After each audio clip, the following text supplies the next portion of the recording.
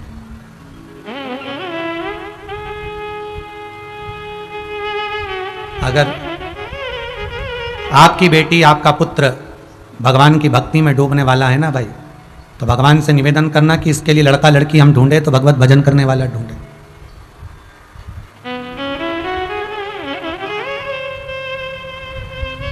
भगवत भजन करने वाला। एक घर में बहू, बेटा, पोता, पोती और पिता, 5 सदस्य घर में रह रहे। पिताजी को खांसी चलने लगी।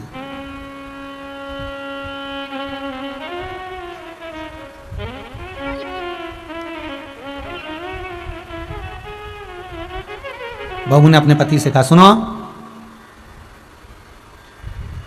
बच्चों को पढ़ने में डिस्टर्ब होता है, परेशानी होती है, पिताजी को जो माली का कमरा है चौकीदार वाला, उस कमरे में ठहरा दीजिए। ठीक है। और अपने पिताजी को कह दो बार बार इधर ना आए। हमें घंटी लगा देते हैं, पिताजी घंटी बजा देंगे, सामान हम यहां से भेज देंगे उनको खाने पीने का। ठीक है। पिताजी से बेटे ने कहा, बाबू, हे बाबूजी, पिताजी, आप माली के कमरे में रह लोगे? हाँ बेटा, क्या दिक्कत है, बुढ़ापा शरीर है, मुझे तो काटना है जीवन, कोई बात नहीं, वहां रह लूंगा। बेटे ने पांव पकड़कर अपने पिताजी से कहा, आपके चरण पकड़ता हूं, आप घर में प्रवेश मत करना, आपके कारण विवाद होता है। ठीक है, पर मुझे खाने पीने की, ये घंटी बजाना, तुम्हारी बहू सामान भेज देगी, वो तुम्हारे लिए खाने पीने का सामान लेकर आएगी। ठीक है। पिताजी घंटी बजा देते, बहू नौकर के हाथ सामान भेज देती। 2 महीने 3 महीने निकले, यही काम चलता रहा। एक दिन पिताजी ने घंटी बजाई, बजी नहीं, बहू सामान लेकर नहीं गई। बेटे ने कसम दी थी, बाबूजी मेरी कसम है, आप घर में प्रवेश मत करना। पिता के पास पीने का पानी नहीं था, घंटी बजा बजा कर रह गया, घंटी नहीं बजी। सुबह से शाम हो गई, ऑफिस में छुट्टी भी लेट हुई आज पति की। शाम को पति आ गया, पूछा अपनी पत्नी से, पिताजी को कुछ दिया कि नहीं दिया? उन्होंने घंटी नहीं बजाई, शायद उनके पास रखा होगा। बेटा दौड़ कर गया, बाप के कमरे में जाकर देखा तो बाप पलंग से नीचे पड़ा था। पिताजी, आपने घंटी नहीं बजाई? बाप को तो होश ही नहीं था। हिलाया, पानी का छींटा दिया, बाप उठ के बैठा, आपने घंटी नहीं बजाई? पिता कहते हैं, बेटा मैंने घंटी बजाई थी, पर मुझे लगता है कि घंटी के तार को उंदरा ने, चूहे ने कतर दिया, इसलिए घंटी नहीं बज रही। बेटे ने घंटी बजाकर देखी, घंटी नहीं बजी। पिता को बेटा पानी पिलाता उससे पहले बाप के प्राण छूट गए। अंतिम संस्कार किया। 10वें के पहले घर में सफाई होने लगी। 10वें दिन के पहले सफाई हो। घर में पोता पोती थे, बेटा और बेटी, छोटे छोटे से, एक 4 साल का, 5 साल का, एक छोटी सी 3 साल की। माँ काम कर रही थी, बच्चे घंटी को उठाकर जेब में रख रहे थे। बहन घंटी के तार को घड़ी बनाकर भाई की जेब में रख रही थी। माँ ने पूछा, क्या कर रहे हो, क्या कर रहे हो ये?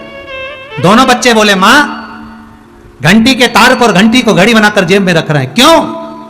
माँ ने पूछा तो बच्चे कहते हैं, माँ जैसे आपने दादाजी के कमरे में घंटी लगाई थी, आपकी बहू आपके कमरे में लगाएगी, उसकी तैयारी कर कर रखी जा रही है, उसकी तैयारी करेंगे। हम जैसा करेंगे वैसा हमें भोगना है।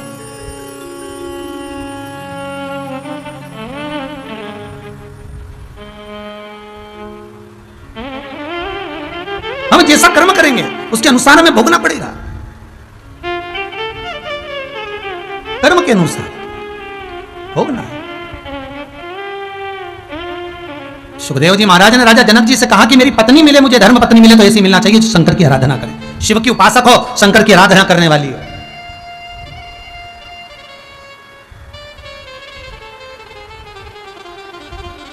और आपसे भी निवेदन है, जितने लोग कथा सुन रहे हो, मुझे बहुत अच्छा लग रहा है। राजगरिया परिवार में बहू भाभियाँ अपने अपने पतियों के साथ भाव से कथा श्रवण कर रही हैं। और कई लोगों के फोटो जो व्हाट्सएप पर आए हैं और टीवी पर चल रहे हैं, कई लोगों ने भेजे अपनी अपनी पत्नियों के साथ बैठे कथा सुन रहे हैं। कोई बच्चे लोग बैठे हैं भजन कर रहे हैं, बहुएं इतना आनंद से भजनों में नाच रही हैं, श्रृंगार आनंद है। ये सब जो आप लोग भाव से कर रहे हो, अच्छी खुशी की बात है कि कम से कम अगर पति धर्मात्मा है तो पत्नी भी धर्मात्मा, बेटा भगवत भजन में डूबा हुआ है तो बहू भी भगवत भजन में डूबी हुई है, साथ में बच्चे भी भगवत भजन में डूबे हुए हैं। ये बड़ी प्रसन्नता की बात है। और दुनिया के लोग कहते हैं धर्म की जय हो, अधर्म का नाश हो, प्राणियों में सद्भावना हो, विश्व का कल्याण हो। ये आस्था चैनल के माध्यम से आप जो कथा देख रहे हो, सुन रहे हो, इस आस्था चैनल के माध्यम से जो आप कथा को श्रवण कर रहे हो, इस आस्था चैनल के माध्यम से जो आप कथा का रसास्वादन कर रहे हो, टीवी चैनल पर आप पूरे जगह जगह के लोगों का जो फोटो देख रहे हो, ये दिखता है कि धर्म की जय हो। ये आस्था चैनल दिखा रहा है कि धर्म इसको कहते हैं। धर्म आज भी जागृत है और ये मानव हिंदू धर्म को दुनिया नष्ट नहीं कर सकती। ये इससे जागृतता दिखती है, ये इससे नजर आता है, ये धर्म की जागरूकता नजर आती है।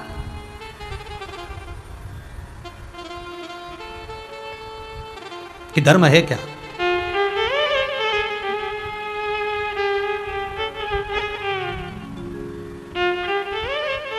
महाराज सुखदेव जी कह रहे हैं मैं विवाह तो कर लूंगा जनक जी महाराज, पर गुरुदेव विवाह करूं तो पत्नी शिव भगत मिलना चाहिए। बड़ी भगवान की कृपा होती है जो पत्नी अच्छी मिल जाती है, भगवान की बड़ी कृपा होती है।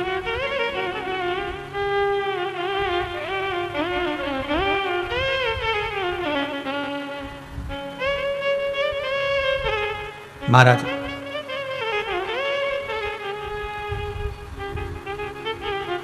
जनक जी ने कहा यदि तुम्हारे पिता वेदव्यास जी चाहेंगे तो तुम्हारी जो धर्म पत्नी मिलेगी वो भी शिव की भगत मिलेगी। पितरों की कन्या पीवरी, पितृलोक में जो पितृ निवास करते हैं, पितरों के 4 द्वार हैं, 4 श्राद्ध होते हैं, 4 नवरात्रे होते हैं, 4 पितरों के द्वार के 4 पितृलोक के 4 द्वार हैं और 4 द्वार पर 4 पितृ विराजमान होते हैं। उन पितरों की बेटी, आपको पहले भी कथा में कहा, एक पितृ की 3 बेटियां हैं, मैना, धन्या, कला, जिनके घर में पार्वती जी का जन्म हुआ, धन्या जो सुनैना बनी जिनके घर में सीता जी प्रगटी, कला कीर्ति बनी जिनके घर में राधा प्रगटी। एक पितृ की बेटी है पीवरी जो सुखदेव जी महाराज के साथ में भी है। देखिएगा जरा पितरों की बेटियां कितने अच्छे अच्छे घर में ब्याही, वो देखिएगा। एक पितृ की बेटियां ब्याही मैना हिमालय राज से, धन्या सुनैना बनी जो ब्याही स्वयं राजा जनक के यहाँ, कला कीर्ति बनी जो वृषभानु जी के साथ में भी, और एक पिता की पुत्री पीवरी जो श्री सुखदेव जी महाराज के साथ में भी है। और सुखदेव जी महाराज के साथ में पीवरी का विवाह तो हो गया। विवाह होने के बाद सुखदेव जी महाराज फिर वन की ओर जाने लगे तो वेदव्यास जी ने रोका, रुको जरा रुको, अपनी धर्म पत्नी आ गई तुम्हारी पत्नी, पर पहला फर्ज है गृहस्थाश्रम में रहना, परिवार में रहना और इस परिवार को आगे बढ़ाना।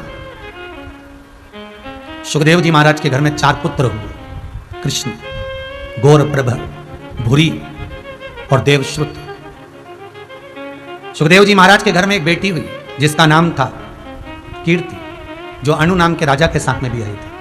कीर्ति के घर में एक बेटा हुआ जिसका नाम था ब्रह्मदत्त। अब देखिएगा जरा, सुखदेव जी महाराज के घर में 4 बेटे हुए, एक बेटी हुई।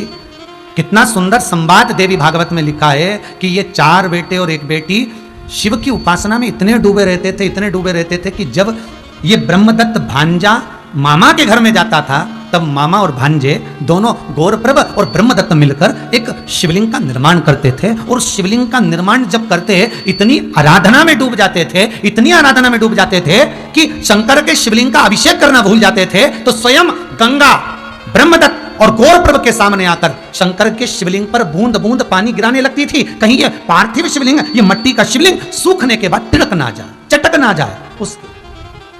कभी कभी आपने भी प्रयास करा होगा, जितने लोग आस्था टीवी पर कथा सुन रहे हैं, फेसबुक यूट्यूब पर सुन रहे हो, आपने भी कभी शिवलिंग का निर्माण करा होगा, मट्टी का शिवलिंग बनाया होगा। बहुत देर तक अगर शिवलिंग को रख दो, पूजन नहीं करो, पानी ना चढ़ाओ, दूध दही ना चढ़ाओ, तो शिवलिंग चटक जाता है, क्योंकि मिट्टी का है।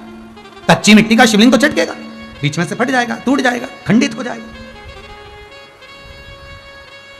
पर कोई अगर आपसे प्रश्न करे, बहुत ध्यान दीजिएगा महाराज, कोई आपसे प्रश्न कर ले कि वो कौन था जो पार्थिव शिवलिंग का निर्माण करता था और शिवलिंग चटकता नहीं था, बिना पूजन के भी उस शिवलिंग पर जल चढ़ता रहता था, तो आप कह सकते हो एक सुखदेव जी महाराज के पुत्र और एक सुखदेव जी महाराज की पुत्री के पुत्र ब्रह्मदत्त और गौरप्रभ, ये दोनों मामा और भांजे शंकर के शिवलिंग का निर्माण करते थे। जब निर्माण करते थे, उस शिवलिंग के निर्माण में इतने डूब जाते थे, भगवान की भक्ति में इतने डूब जाते थे कि जल चढ़ाना भी सुध से निकल जाता था। तब स्वयं शंकर गंगा जी को भेजते थे कि जाओ, इन्होंने शिवलिंग का निर्माण कर दिया है, तो जल की धार तुम लगाओ। और गंगा जल की धार छोड़ने के लिए आती, गंगा जल की धार।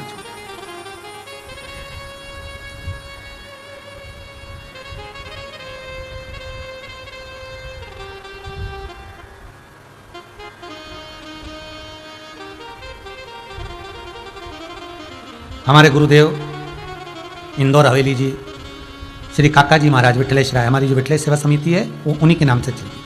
श्री विठलेश राय काका जी महाराज हमेशा कहते थे, गोलोकवासी परम पूज्य श्री काका जी महाराज एक शब्द कहते थे, मिश्रा भगवान की सेवा करने बैठो, ठाकुर से लाड़ लड़ाने बैठो, और मान लो कोई वस्तु अगर नहीं भी है तो उसका दुख मत करो। ये मेरे काका जी महाराज, मेरे गुरुदेव महाराज का शब्द है, श्री विठलेश राय काका जी महाराज। और मेरे काका जी महाराज जी की सुंदर गादी पर जो विराजमान हुए गोलोकवासी परम पूज्य श्री देवकीनंदन जी महाराज जी, वो भी गोलोकवासी, उनके भी शब्द यही रहे। जब हम ठाकुर का श्रृंगार करें, जब हम ठाकुर जी से आराधना करने के लिए बैठे, जब भगवान से हम लाड़ लड़ाने के लिए बैठे, जब हम किसी मंदिर में, हवेली जी में, भगवत भजन में सेवा करने के लिए बैठे और मालूम पड़े कि तुम्हारे पास में कोई वस्तु नहीं है, कोई वस्तु चली गई, छिन्न हो गई, समाप्त हो गई, तो वहां यह विचार ना करें कि वस्तु चली गई, छिन्न हो गई, समाप्त हो गई।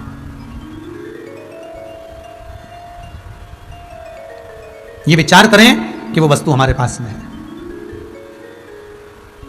इसी बात को हम कहेंगे, फिर कहेंगे, एक बार पहले भी कहा, ये हमारे गुरु के शब्द हैं, उसको समझिएगा। दुनिया के कई लोग कहते हैं, तुमको ज्ञान देने वाले कहते हैं, थोड़ा बचा कर चलो, बुरे वक्त में काम आएगा, थोड़ा जोड़ कर चलो, बुरे वक्त में काम आएगा। घर के लोग करें, थोड़ा जोड़ कर चलो, बुरे वक्त में काम आएगा, मतलब घर के लोगों को मालूम है कि तेरा बुरा वक्त जरूर आएगा।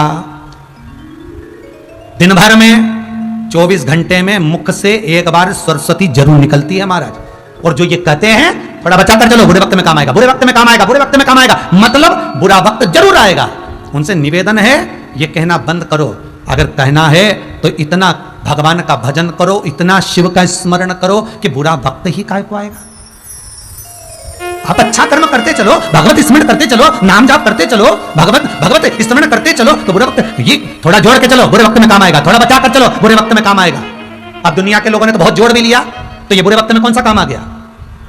अटैची भरा भरा या माल धरा की धरा रह गया, घर में पड़ा हुआ गाड़ी और बंगला धरा की धरा रह गया, और अच्छे अच्छे पैसे वाले भी, यहां तक कि विधायक तक भी, मंत्री तक भी, उनके पास में कौन सी कमी होगी? धन और दौलत की, सत्ता और पैसे की, गाड़ी और बंगले की।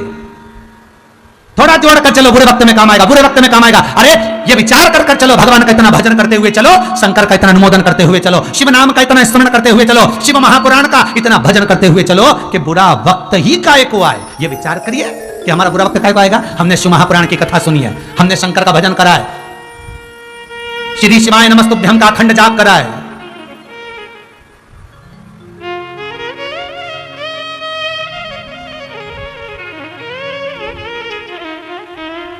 श्री शिवाय नमस्तुभ्यं को जपा है।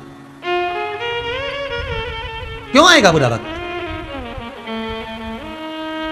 तेरे दरबार की बाबा निराली शान देखी है, तुझे देते नहीं देखा पर झोली भरी देखी है। ये वो है, उसका स्मरण अगर आपने करा है तो बुरा वक्त नहीं आ सकता। आप भटकोगे नहीं, आपका मार्ग प्रशस्त रहेगा।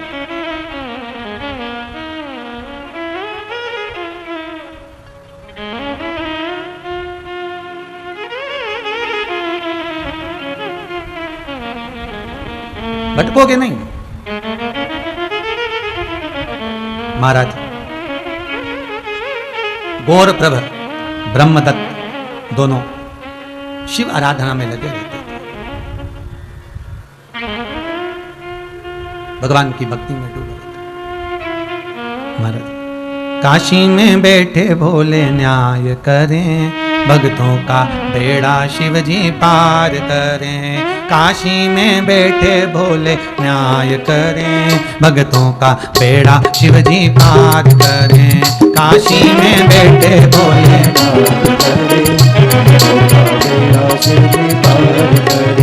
काशी में बैठे भोले न्याय करें, भक्तों का बेड़ा शिव जी पार करें। काशी में बैठे भोले न्याय करे, भक्तों का बेड़ा भोले न्याय करे। भाव से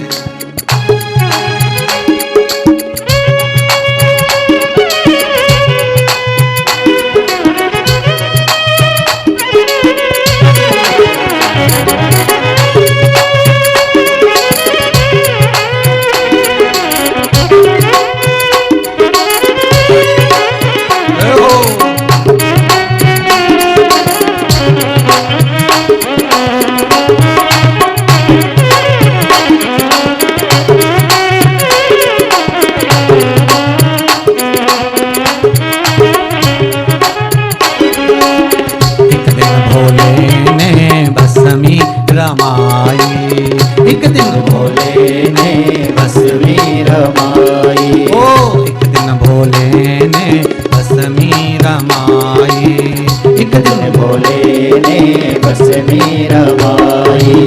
गले मुंडों की माल धरे, भक्तों का बेड़ा शिव जी पार करें। गले मुंडों की माल धरे, भक्तों का बेड़ा शिव जी पार करे। काशी में बैठे भोले न्याय करें, भक्तों का बेड़ा शिव जी पार करें। काशी में बैठे भोले न्याय करे, भक्तों का बेड़ा शिव जी पार करे। जय हो।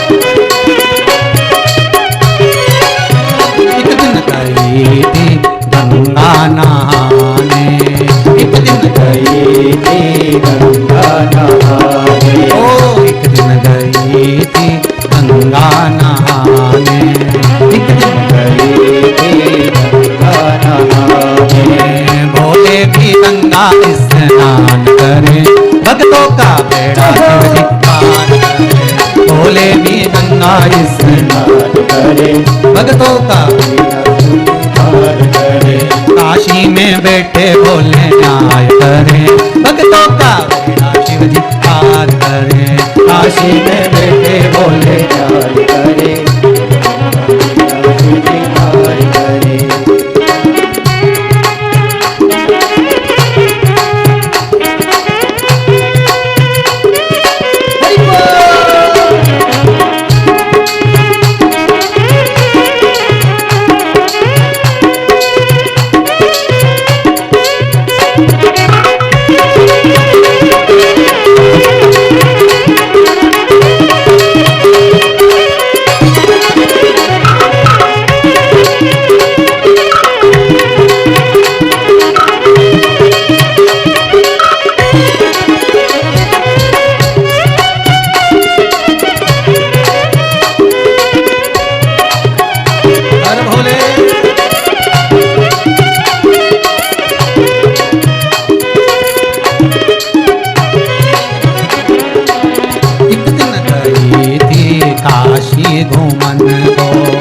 एक दिन गई थी काशी घूमने को। ओ एक दिन गई थी काशी घूमन को, एक दिन गई थी काशी घूमने को। काशी की गलियों में भोलेनाथ मिले, भक्तों का बेड़ा शिव जी पार करे। काशी की गलियों में भोलेनाथ मिले, भक्तों का बेड़ा शिव जी पार करे। काशी में बैठे भोले न्याय करें, भक्तों का बेड़ा शिव जी पार करें। काशी में बैठे भोले पार करे, का बेड़ा शिव जी पार करे। काशी में बैठे भोले न्याय करें, भक्तों का बेड़ा शिव जी पार करें। काशी में बैठे बोले न्याय करे, भक्तों का बेड़ा शिव जी पार करे। भक्तों का बेड़ा शिव जी पार करें, भक्तों का बेड़ा शिव जी पार करे। भक्तों का बेड़ा शिव जी पार करें। भक्तों का बेड़ा शिव जी पार करे। हर हर महादेव। भगवान भक्ति के प्रतिबिंब को धारण करने वाला मेरा शिव ओगड़दानी त्रिकालदर्शी कैलाशी है। गौरप्रभ सुखदेव जी महाराज के पुत्र और ब्रह्मदत्त सुखदेव जी महाराज की बेटी के पुत्र।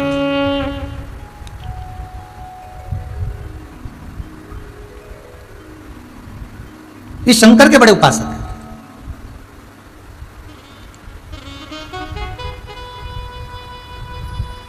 शिव उपासना में वस्तु बहुत चाहिए, ये कहीं नहीं लिखा।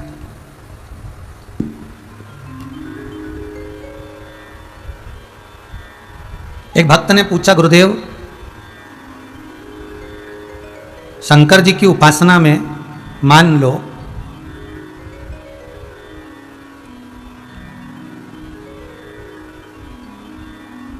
हमारा मन करे कि हम शंकर को तुलसी समर्पित करें, तो क्या कर सकते हैं? भाई स्कंद पुराण में, शिव महापुराण में लिखा है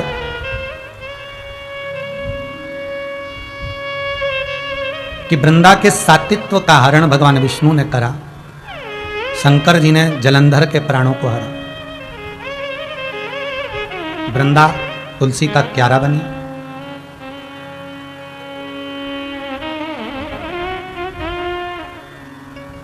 तुलसी का दल शंकर पर चढ़ता है, पर उसकी भी तिथि निश्चित है। वैकुंठ चतुर्दशी के लिए तुलसी का दल शिव पे चढ़ता है। कई पुराणों में आपको मिलेगा कि तुलसी समर्पित, तो वो तिथि निश्चित है। हाँ, ये जरूर होता है कि तुलसी की जो मंजरी होती है, तुलसी की जो मंजरी होती है, जो तुलसी के ऊपर लगी होती है, वो तुलसी की जो मंजरी होती है वो शंकर की सेवा में जा सकती है, वो शंकर भगवान को समर्पित हो सकती है। पर तुलसी का जो दल है, जैसे कि ये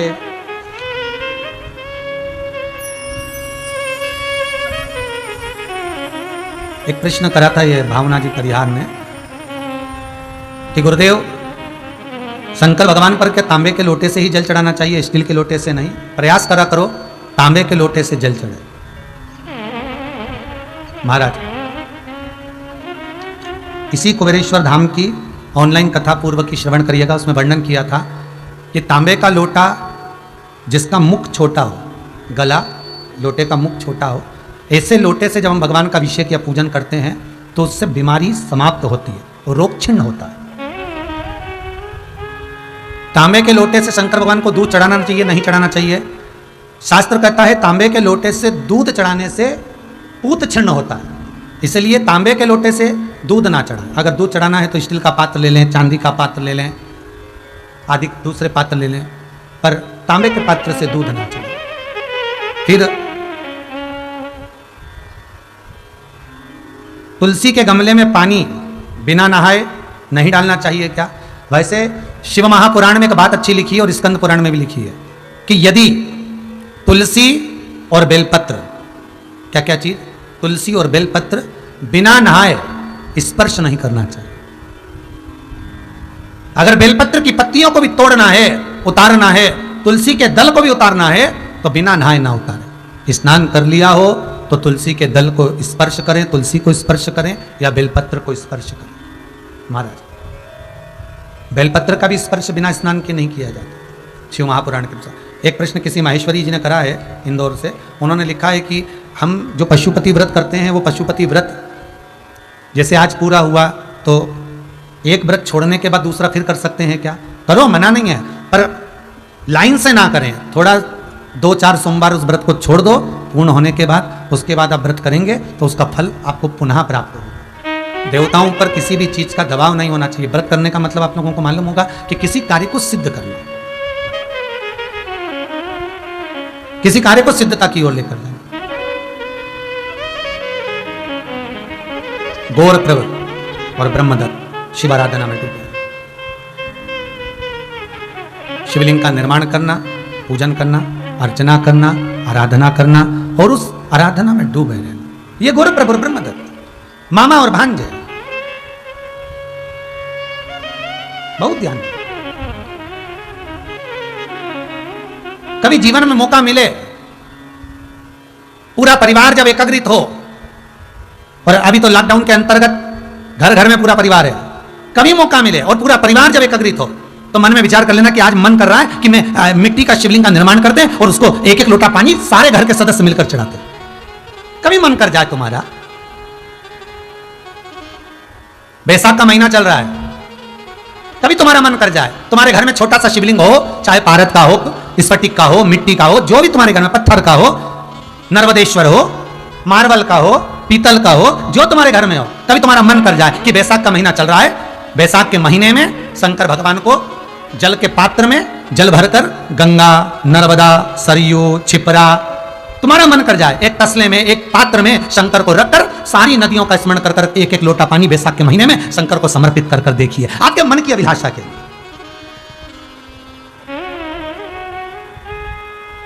एक उत्सव मना कर देखिए। वो अपने घर में, कहीं दूसरी जगह नहीं जाना, तो अपने घर। उज्जैनी में, काशी में, सोमनाथ में, मल्लिकार्जुन में, ओमकारेश्वर में, भीमाशंकर में, बैद्यनाथ में, सारे ज्योतिर्लिंगों में बैसाख के महीने में 5, 7, 11 कलश मिट्टी के, चांदी के भरकर, तांबे के भरकर लटकाए जाते हैं शिव के ऊपर, अलग अलग नदियों के भाव से, गंगा, छिपरा, नर्मदा, सरयू, सरस्वती, यमुना, सारी नदियों के भाव से, और वो बूंद बूंद पानी शंकर जी के ऊपर धीरे धीरे कर चढ़ता रहता है। क्यों? कहते हैं कि ये बैसाख के महीने में शंकर पर जो जल चढ़ता है वो मनोकामना को पूर्ण करने का होता है, रोग मुक्ति के लिए होता है, कार्य सिद्धि। जैसे आज सतुवाई अमावस्या, सतुवाई अमावस्या के साथ में आज है अन्नदान अमावस्या। आज की अमावस्या का वर्णन कितना कहा कि पितृपक्ष में जो अमावस्या आती है उसका भाग केवल पितरों को प्राप्त होता है, और ये सतुवाई अमावस्या आज का दिया गया अन्न के निमित्त, अगर मालूम पड़े आप कहीं जाकर अन्न का दान नहीं कर सकते तो अन्न के निमित्त से अगर आपने 1 रुपया भी निकाल दिया है, और आपके परिवार में, कुटुंब में, कबीले में, मोहल्ले में कोई बिना खाया पिया, भूखा तड़प कर अगर कोई चला भी गया है, बिना पानी पिए भी कोई चला गया है, बिना गंगा जल के भी चला गया है, तो आज का किया हुआ दान उस जीव को प्राप्त हो जाता है। इसलिए इसको अन्न अमावस्या भी कहते हैं, सतवाई के साथ। ये केवल सतवाई नहीं, अन्न अमावस्या।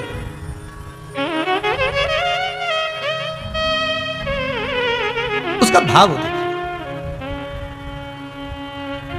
कभी मन करे तुम्हारा प्रयास करना, अपने घर में एक बर्तन ले लेना, बड़ा सारा तबेला तसला, उसको रख लिया, उसमें शंकर जी रख लिया, नहीं हो तो अपने कहीं से मिट्टी ले लो, बाहर तुम्हारे बगीचा होगा, उसमें से छोटा सा शिवलिंग बना लो। आज पूरे घर के लोग 1-1 लोटा पानी चढ़ाएंगे, आज 1-1 लोटा पानी सब चढ़ाओ, चढ़ाओ। बैसाख का महीना है, भगवान शंकर को शीतलता प्रदान करें। कभी मन आ जाए तुम्हारा, कथा सुनते सुनते तुमने चंदन घिस लिया, और चंदन घिसने के बाद आज मन कर गया कि कल या शाम तक कथा सुनने के बाद सब शंकर भगवान को चंदन का लेपन करेंगे, पूरे घर के लोग 1-1 उंगली चंदन, थोड़ा थोड़ा चंदन सब लगा। कथा सुनते सुनते तुम्हारा मन कर जाए आज 1-1 चावल का दाना सब इकट्ठा कर लो, 7 लोग हैं, 7 चावल के दाने इकट्ठे कर लो, आज शंकर जी को कथा सुनने के बाद चावल का दाना चढ़ाएंगे। बैसाख का महीना शिव का अनुमोदन करने में। गौर प्रभ और ब्रह्मदत्त की कथा कहती है कि शंकर को यह जरूरी नहीं कि बहुत सारी वस्तुएं ही देना पड़ेगी। शिव महापुराण की कथा कहती है जो भाव से समर्पित कर दिया भगवान शंकर उसको स्वीकार कर लेता है, भगवान शिव उसको ग्रहण कर लेता है। और भाव से नहीं दिया जाए, दिखावे से दिया जाए तो शिव नहीं लेता। कथा आती है देवऋषि नारद कामदेव पर विजय प्राप्त कर लेते हैं।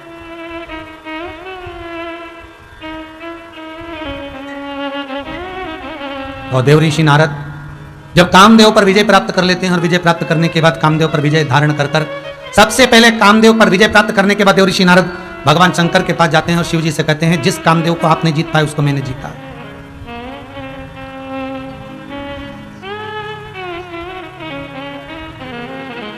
जिसको आपने नहीं जीता उसको मैंने जीता।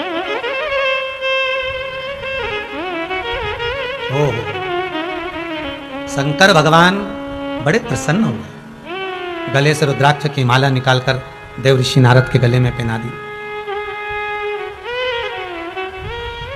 नारद जी बैठो, सिंहासन लगाए आपके लिए, ये पत्थर है ना, अब शंकर जिस पे बैठते थे उसी पे नारद को बिठाया कि हम पत्थर पे बैठे थे तुम भी बैठो। नारद जी बोले मेरे पास इतना समय नहीं कि मैं बैठूं। शंकर जी ने कहा अच्छा कहाँ जा रहे हो? बस आता हूं। शिव जी ने कहा जो बात तुमने मुझसे कही है भगवान विष्णु से मत कहना हो। कौन सी? कि शंकर जिस कामदेव को आप नहीं जीत पाए उस कामदेव को मैंने जीता। ये बात ना कहिएगा। पर देवऋषि नारद कहाँ माने, बाहर निकले, रुद्राक्ष की माला नीचे पटक दी। नंदी ने उस माला को उठा लिया और नंदी उस माला को उठाकर लेकर शिव जी के पास चले गए। भोलेनाथ प्रभु भगवान शंकर जी ने पूछा नंदी तो इतना गुस्सा क्यों कर रहा है? शंकर के करीब में रहने वाला, शंकर के पास रहने वाला विषधर सांप भी नर्म हो जाता है, शंकर के करीब में रहने वाला शेर भी नर्म पड़ जाता है, शंकर के करीब में रहने वाला नंदी आज इतना क्रोध करे किस लिए? नंदी ने कहा वो देवऋषि नारद ने आपके गले की माला को जमीन पर फेंक दिया। भगवान शिव कहते हैं उसने माला को जमीन पर नहीं फेंका है, उसने अपने भाग्य को जमीन पर फेंका। शंकर का एक रुद्राक्ष भी यदि आपके पास में है तो समझ लो वो शिव ही है, शंकर ही है।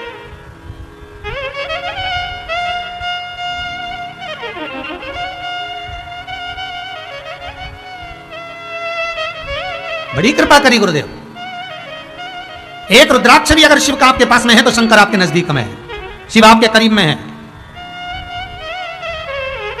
पर केवल इसको 5 रुपए का 10 रुपए का रुद्राक्ष मत समझना, इसको 20 रुपए और 50 रुपए का रुद्राक्ष मत समझना, इसको समझना कि ये करोड़ों की पूंजी तुम्हारे पास है, स्वयं शिव तुम्हारे पास में।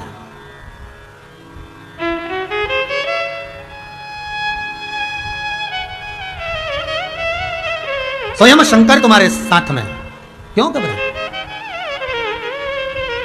भाग्य फेंक दिया देवऋषि नारद को। चिंता मत करो। नारद जी गए भगवान विष्णु के पास। भगवान विष्णु ने पूछा देवऋषि नारद कैसे आए? नारद जी ने कहा प्रभु बैठने का नहीं कहोगे? भगवान बोले बैठने का तुम बाद में कहेंगे, पहले ये सुनाओ कि आए क्यों। भगवान देवऋषि नारद ने कहा आपको नहीं मालूम, जिस कामदेव को भगवान शंकर नहीं जीत पाए उसको देवऋषि नारद ने जीता। बहुत बढ़िया, बहुत सुंदर। भगवान विष्णु की आंख में से आंसू बहने लगे। लक्ष्मी जी पास में खड़ी थी, उन्होंने पूछा प्रभु रो रहे हो? भगवान बोले नहीं, आज मेरे स्वामी का अपमान हो गया वाणी से। इस देवऋषि नारद ने शंकर की निंदा कर दी। तो लक्ष्मी जी ने पूछा निंदा कर दी तो क्या हुआ? भगवान विष्णु के मुख से निकल गया लक्ष्मी जानती नहीं हो क्या? शंकर की निंदा करने वाला और शंकर की निंदा सुनने वाला दोनों महापापी होते हैं। शंकर की निंदा करने वाले को भी एक जन्म पशु का लेना पड़ता है और शंकर की निंदा सुनने वाले को भी एक जन्म पशु का लेना पड़ता है। इस देवऋषि नारद ने शंकर की निंदा करी तो इसको तो बंदर का मुंह लगेगा, पर मैंने शंकर की निंदा सुनी है इसलिए मुझे घोड़े का मुंह लगेगा। आप सभी ने रामचरितमानस सुनी होगी, कथा सुनी होगी रामायण में कि नारद जी को जब शीलनिधि राजा की कन्या का स्वयंवर था तो देवऋषि नारद सुंदर बनने के लिए भगवान से कहते हैं जिसमें मेरा हित हो ऐसा मेरा रूप बना दो। भगवान ने उसको बंदर का मुख दे दिया। क्यों बंदर का मुख लगा? क्यों? क्योंकि शंकर की निंदा करी थी इसलिए बंदर का मुख। और हयग्रीव राक्षस को मारने के लिए भगवान का हयग्रीव अवतार, घोड़े का मुख लगा। क्यों लगा?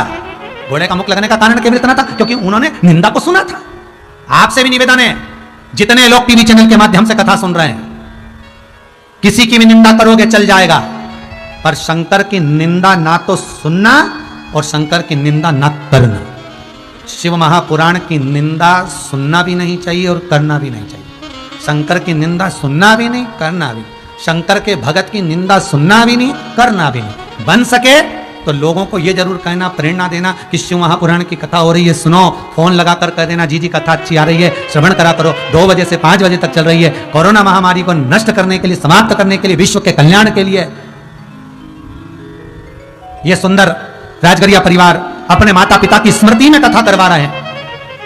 राउरकेला उड़ीसा से बैठकर यह ऑनलाइन कथा चल रही, सुनो, इतनी प्रेरणा दुनिया के लोगों पर। निंदा नहीं करना शंकर की, ना तो निंदा करें ना शंकर की निंदा सुने, हमें सुनना भी नहीं और हमें करना भी।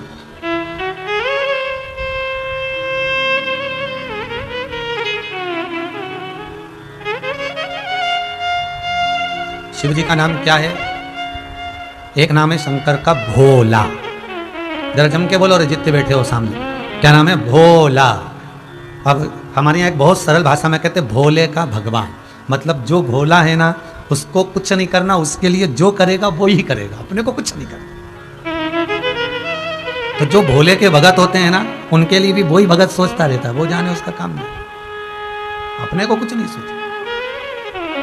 हम निंदा करे भी नहीं और सुने भी नहीं। देवऋषि नारद जाने लगे, भगवान विष्णु ने लक्ष्मी जी से कहा जाओ जरा गाय का गोबर लेकर आओ, जाओ जल्दी गाय का गोबर लेकर आओ। और गाय के गोबर से ये देवऋषि नारद जहां पर बैठा था वहां लीप दो। लक्ष्मी जी ने पूछा अमृत से लीप दूं तो? नहीं नहीं नहीं, गाय के गोबर से लीपना, जाओ।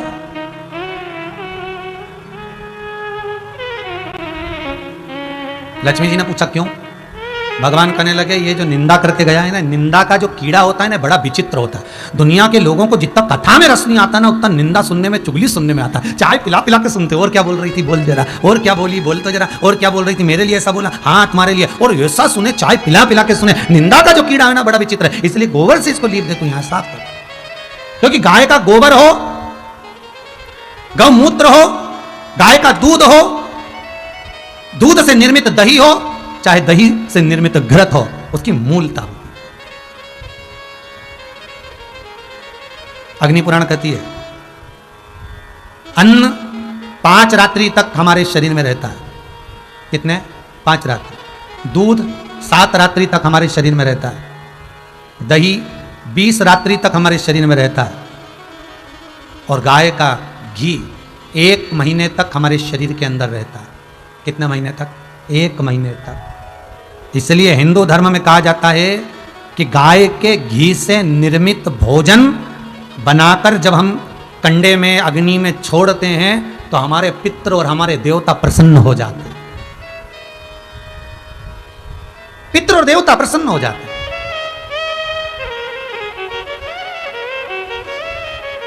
हैं। पिछली बार एक नियम लिया था आजीवन भोजन भंडारे का कि जो चले गए जीव या जिनकी शादी की सालगिरह है या जन्मदिन है या अपने जीते जी लोग अपनी तारीख लिखा के यहाँ, वो भले शुल्क 21,000 रुपए पर, वो जीवन पर्यंत आप रहे ना रहे, आपके बच्चे भूल भी गए, कर ना पाए, जन्मदिन मना ना पाए, पर वो तुम्हारा एक बार का जो तुमने 21,000 रुपए जो जमा कर दिया वो जीवन पर्यंत का जमा कर दिया। आजीवन पत्थर पर लिखा जाएगा कि ये कुबेरेश्वर धाम में इनका भोजन भंडारा इस तारीख का प्रति होगा ही होगा। और जितने लोगों ने जमा करा उनके पास में तारीख पर फोन भी आता है, तारीख पर फोन भी पहुंचता है कि आज आपका भोजन प्रसादी है, आप आओ तो ठीक, ना आओ तो ठीक, पर भोजन तो यहां होगा, भले आप रहे ना रहे। अपने हाथों से जो हमने सत्कर्म कर दिया वो बुक कर दिया, वो पक्का है, वो छूटा नहीं।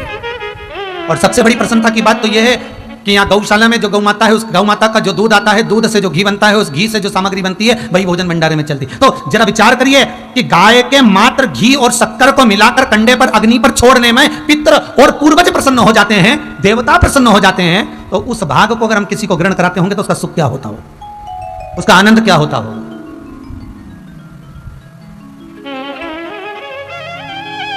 ये सुख, ये आनंद।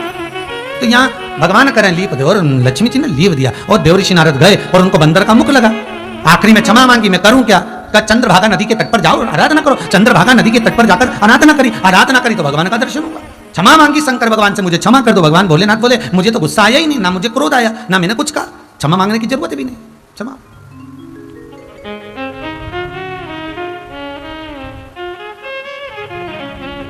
समय आया महाराज, सृष्टि की जब रचना हुई, जंघा से मनु और शत्रुपा हुए, उत्तानपात, प्रियवत, कन्या, देवहूति, प्रसूति, आकुति, दक्ष प्रजापति के साथ में प्रसूति का मंगल विवाह, प्रसूति के गर्भ से कन्याओं का जन्म। दक्ष प्रजापति ने माँ जगदम्बा से आराधना करना और कहना मेरे घर में एक बेटी का और जन्म हो जाए। माँ स्वयं जगदम्बा उनके घर में दक्षायनी बनकर चली। ध्यान दीजिएगा, शंकर जी की धर्म पत्नी का नाम है दक्षायनी। प्रसूति के गर्भ से जो कन्या जन्मी थी, शिव उसको दक्षायनी कहते थे। दक्ष की पुत्री हो तुम। इनका नाम सती कब पड़ा? जब ये यज्ञ की अग्नि में कूद कर समाप्त हो गई, सती हो गई, तब ये सती का। पर शंकर ने इनको कभी सती नहीं कहा, शंकर ने इनको दक्षायनी कहा। इनकी चित्तवृत्ति नहीं रमी थी कथा में, मन नहीं लगा था कथा में। पहले भी कथा में कहा, आज फिर कहते हैं, शंकर की कथा में जितनी देर आप बैठे रहते हो, भले टीवी के सामने बैठो, मोबाइल के सामने बैठो, शिव की कथा आप जितनी देर श्रवण करते हो, उतने मन में तुम्हारी जो कामना आती है शंकर भगवान वो पूरी करते हैं। ये कथा का प्रभाव है।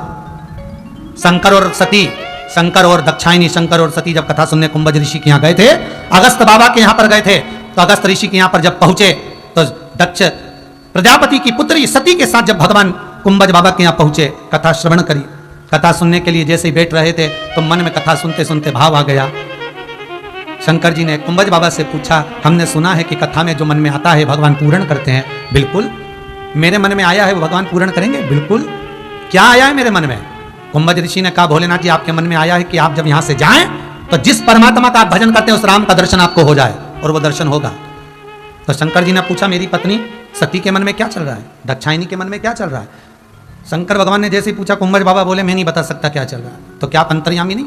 साधु संत सन्यासी ब्राह्मण गुरु सब अंतर्यामी, जानता है पर बताऊंगा नहीं। बताना तो पड़ेगा। सती मैया पानी पीने के लिए गई, शंकर जी को कह दिया, तुम्हारी धर्म पत्नी दक्षायनी के मन में चल रहा है कि मेरा विवाह हुआ और शादी करके मेरे पति कथा सुनाने के लिए लिया, कहीं घुमाने नहीं लेगा मेरे को, कथा सुनाने के लिए लाए। इससे अच्छा मेरा शरीर जल जाता, भस्म हो जाता तो अच्छा है। तो कुंभज बाबा से शंकर जी ने पूछा, होगा क्या? तुरंत भगवान कुंभज ऋषि ने कह दिया, जो सती के मन में चल रहा है वही होगा। आखिरी में ये शरीर जलकर भस्म होगा। आप सबसे निवेदन है, कथा सुनो तो मन में अच्छी कामना करना, भगवान ऐसा धन देना कि एक बार हम भी कथा कराएं। भगवान सबका स्वास्थ्य अच्छा रखना, सबका भला करना, सबका कल्याण करना, सब निरोगी रहे, सबके जीवन में सुख समाहित हो, ऐसी कामना करना। ऐसी कामना मत करना कि उसका बुरा हो, ऐसा हो, कष्ट हो, शरीर में कष्ट भी हो तो कष्ट का भान मत लाना कि मेरा पांव दुख रहा है कि हाथ दुख रहा है। कथा सुनने में उसको छोड़ दो। शिव जी ने सब अच्छा कर दिया, तो हो सकता है कथा सुनने के बाद अच्छे हो जाओ। अच्छा सोच लो कथा के मध्य में, हो सकता है ठीक हो जाए। सुन लिया, वही हुआ। सती माता दक्षायनी आई, यज्ञ रखा गया, उस यज्ञ में सबको बुलाया गया पर शिव को नहीं। शिव को नहीं बुलाया। मां सती जाना चाहती,